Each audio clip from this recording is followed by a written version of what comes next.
All right, Samori Benjamin here with Miami Marlins relief pitcher AJ Puck.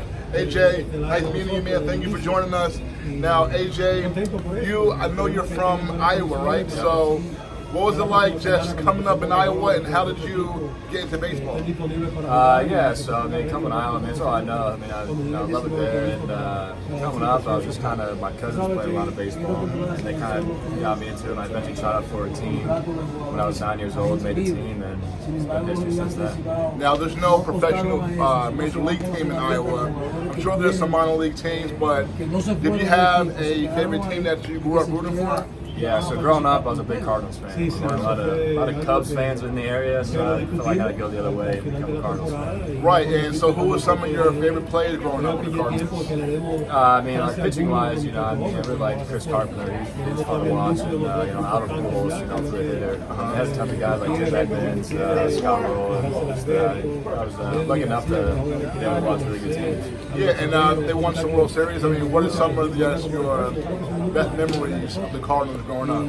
Definitely when they played the Rangers in the World Series there, and David Freese had those big time hits, so that was kind of awesome. That was kind of cool playing for John Jay and Skip Schumacher, so I definitely knew those guys. Yeah, in 2011, and it was really, I think about the Mets, last time the Mets have been close to making the World Series, 2006, they played the Cardinals in the National League Championship Series, and they lost in 7 games. Yeah, so the Mets fans that still hurts them. So, all right. So, what was it like playing baseball in Iowa? How was the competition in Iowa? There's always some really good players around. They had a Feather Cedar Rapids guy, Mitch Keller. He's really on the Flyers. We're from the same area. I know his older brother's really good. We had a bunch of talent. And Perfect Game headquarters, the travel thing, used to be in Cedar Rapids, so that kind of helped a lot, just being exposed to talent around the country and being able to go play in those tournaments and get seen. Now, you're a very tall guy. I know you played football. You were a quarterback in high school, I know. Now, did you play basketball also? Yeah, so I played basketball pretty competitively growing up. A lot of travel ball for basketball, and but I ended up stopping my sophomore year of high school, just focused on baseball before that winter, just because I really wasn't getting recruited at that time. You see other people just start committing with their freshmen, and I really talked to anybody. I was like, I want to be better at baseball, so I can get better at it. So you stopped playing both basketball and football at that time? No, so I stayed playing football my sophomore year, and then I ended up quitting football about 3 weeks before the season that fall because I was asked to play on the travel ball team in the fall, and I wanted to play college, and no one was looking at me baseball-wise. So. Gotcha. Okay, well, how about, so football-wise, was anybody looking at you because you were a tall lefty quarterback? I got a couple letters, but like some Big Ten schools, just my whole family played football. Like my dad and uncle played at University of Minnesota. My other uncle played at University of Iowa. And my other uncle played at University of Stanford. Nice, okay. And so you're the quarterback, you're the man of the team, so how difficult was it for you to get that up and just stop playing that? It was definitely tough, especially leaving just right before the season, but, I just had to, in that moment, I just felt like I had to do what I wanted to do just for my baseball career. That's what I wanted to do in college and professionally, so that's just, I had to make a decision. Nice, yeah, I hear you. Now, just you in 2015, well, before that, 2013, I know that you were drafted, you passed it up, and you decided to go to college to University of Florida. But I guess, what was it like, how was it for you just passing up? What made you decide to pass up when you were drafted the first time in 2013 by Detroit, I believe? My parents were big on education. They really wanted me to have a chance to just have some schooling. And if the money was right out of high school, I would have done it. But I wasn't good enough to have me just big time life changing money. So I just decided that college was the right opportunity for me. And so, hold on. Sorry. I'm sorry. I did not realize that you were recording. I'm so sorry. I was trying not to walk in the water. When you went to the University of Florida, and I'm not sure, you might have played with Harrison Bader, former Yankee, who also went to Florida. But just so University of Florida, it's a school that's big on football, big on basketball, baseball, so it's a big, athletic school. So what was it like for you to be there and maybe interact with some of the other athletes on other teams? Yeah, no, it was great. I mean, there's a ton of talent coming through there for all the sports. They're always one year they're the best in track, one year they're the best in lacrosse. It's just kind of there's a lot of talent that just ends up going to UF. So it's definitely cool just being around that environment, just being around some high-level athletes. Yeah, man. Okay, so now I know in college that you were on the college national team, and you all had some international competition. You all had some. So how was that for you playing on that team? No, it was great. We just kind of had the wrong year to do it because we just stayed in the United States. We didn't go out and play because the pro-am was going on. They took the professional team to go play in that instead of the college team. So we just kind of stuck around the USA. But, it was great just meeting players against, we played against the college a lot and just coming on one team and just trying to win some games. And you were drafted in 2016 by Oakland. You were drafted in the first round, number 6 overall. So that was just a huge accomplishment. So what do you remember about being drafted so high in 2016?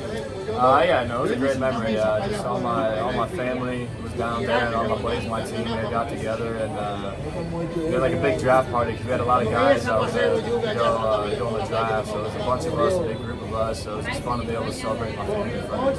How was it for you, just the minor league journey? Minor league journey is something that you all have to go through. So, how was your minor league journey? I believe you were in the minor league for about 3 years before you made your debut. So, how was that for you? Yeah, no, it's fun just being around professional baseball and just kind of learning. I love that schedule a lot more than college. I just feel like pro baseball is different. I just fell in love with it, and it was great just coming up with guys and just working to get better with the coaching staff, and it was a great experience. At what point did you go from a starter to a reliever? So I was a starter my first full year in pro ball, and then I had Tommy John the next year. And when I was coming back from Tommy John, the A's told me that they could use me on the bullpen that year instead of starting in this a little longer rehab. So I was like, yeah, I'd love to do that. And ever since then, it's been the bullpen. Tommy John, I was talking to someone last week who had Tommy John as well. I was talking to Romano, closer on Blue Jays. It's amazing how you all are able to have it and continue to go on with your career and nothing happened. Definitely, I really give you guys so much respect for that. Now, I know you made your major league debut in 2019. It was against the Yankees, right? Yeah. Now, was that in Oakland or at Yankee Stadium? That was in Oakland. In Oakland, okay. So, what do you remember about having your major league debut against that powerful Yankees team in 2019? Yeah, no, it was great. The first day I called up, I didn't get in the game, and I didn't eat very much that day. And then I was able to eat dinner, and then the next day I had to do it all over again. I was real anxious to get out there, and I was just kind of playing with my head. I was just the Yankees, it's not too big a deal. But no, it was exciting. It was fun. I was happy I was able to have a debut against that. It was a great lineup, and it was a great experience. The Oakland, they have a long storied history out there. They won, 4 championships in Oakland history. And they're moving sort of that, always promise surrounding that in the stadium. But what was it like for you to pitch out there, and what was your fan base like at that time?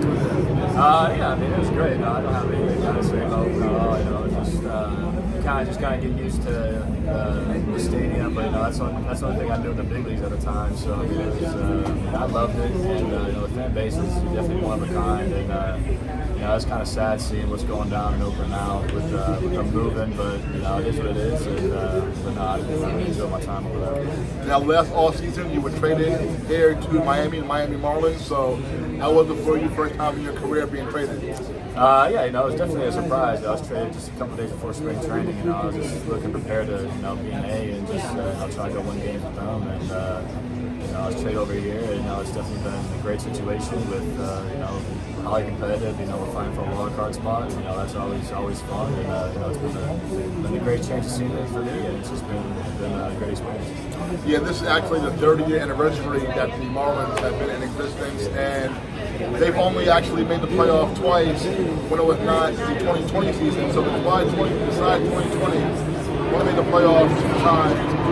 In '97 and in 2003, both years, they won the World Series, but this year you guys have a really good shot to make the playoffs. You all are right there in the precipice of making the playoffs, right on the Cubs there. And you have 4 games left for your first. What's it been like just playing for a Marlins organization that has not always had a lot of success down there in Miami? Yeah, you know, when I got traded over here, I kind of just looked around the clubhouse. You can just see the talent, and you know, it was just a matter of time before the team started gelling together, and you know, we put results out there on the field. And, you know, we've been able to do that this year, and you know, it's been a great ride. You know, I'm just looking to finish strong, and you know, just get that wild card spot, and make a little playoff run here. Yeah, and I followed your season. You had a really good season. You got some lots of saves this year. As a guy that's in the bullpen, you know, you all have to wait around, then you all brought into the game and really tight situations. A lot of times it's like the most important situation in the game. So as a believer and a closer sometimes, you know, like what's your mindset coming into the game after to get out some of the toughest hitters in the game? Yeah, you know, definitely in the high leverage spots is, you know, you kind of just get out there, you just want to just put up good results, make a pitch. But, you know, over the past couple of years, you know, I haven't really been thinking too much about that. I just kind of just focus on just executing 1 pitch at a time and just try to just make it a little more simple out there so I don't overthink the situation and just go out there and just make sure I execute and get some results. Last one for you. Just, I'm not sure if I asked you. Yeah, I asked you who your favorite player was, but when you were just beginning your career, is there a hitter who you might have, when you were before you became a pro, who you really admired and you were like, wow, this guy's amazing, and then you got a chance to pitch against him as a pro? Yeah, that was Albert Pujols for me. I was able to face him when he was at the Yankees at the time of his career. And, I got him the ground out to a double play, so that was probably my favorite big league at bat I've had. So really cool. Nice. So as we go, I just want to tell you that I love your ballpark, the Miami ballpark, and I've been there for 3 big events. I've been there when my first time there, 2017 All-Star game, also that home run derby. When the Yankees go there, it's really electric, and also WBC, right? So, like, all those times, the ballpark is electric and rocking, and I really hope you guys get to experience playoff baseball there, because I know it will be an electric place this year. So, AJ Puck, man, thank you so much. Good luck to you, and I mean you, man. All right, thank you. We're back.